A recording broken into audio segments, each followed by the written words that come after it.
On n'arrive jamais très tôt parce que le camp est endormi jusqu'à 10h, 10h30, 11h.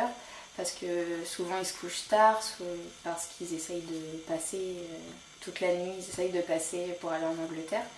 Donc on est au bureau plus tôt le matin. Et en fin de matinée, on va faire ce qu'on appelle une maraude. Et puis on va voir les personnes dont on a besoin d'aller voir, soit pour avoir des renseignements, soit pour les prévenir de certains rendez-vous qu'on a pris pour eux. Et voilà, savoir s'il y a des femmes enceintes, s'il y a des problèmes, et puis toujours essayer de nous faire connaître pour venir en aide aux femmes et puis aux enfants qui en ont besoin. 3 kg 650. C'est bien. C'est sur son carnet de santé.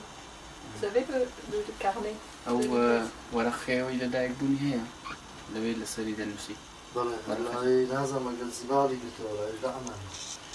Si elle passe plus de 2 jours sans faire caca, il faut essayer comme ça.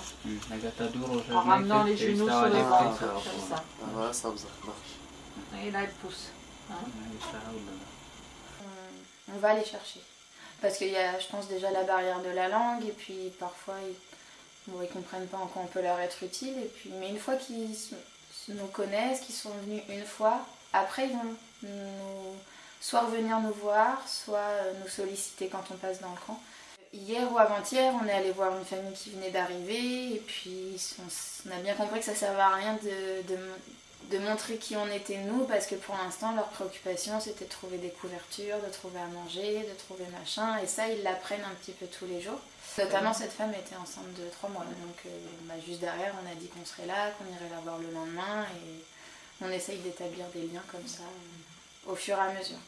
Du coup ils peuvent prendre tous les deux 3 cuillères par jour, une le matin, une le midi, une le soir, et quand elle change de sa petite à son garçon, il faut bien qu'elle lave la cuillère.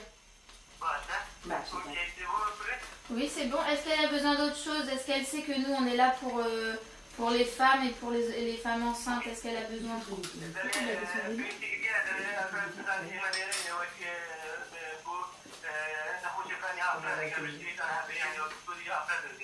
Voilà.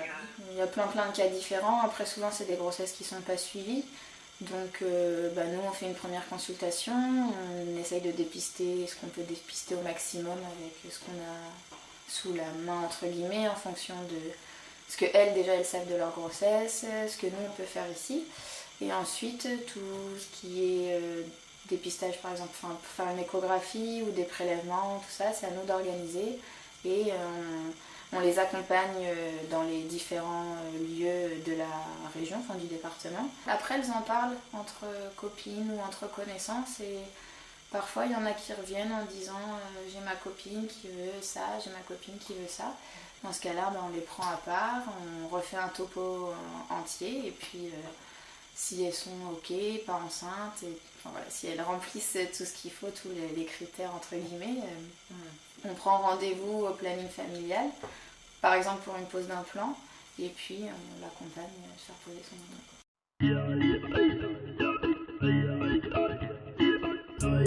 implant.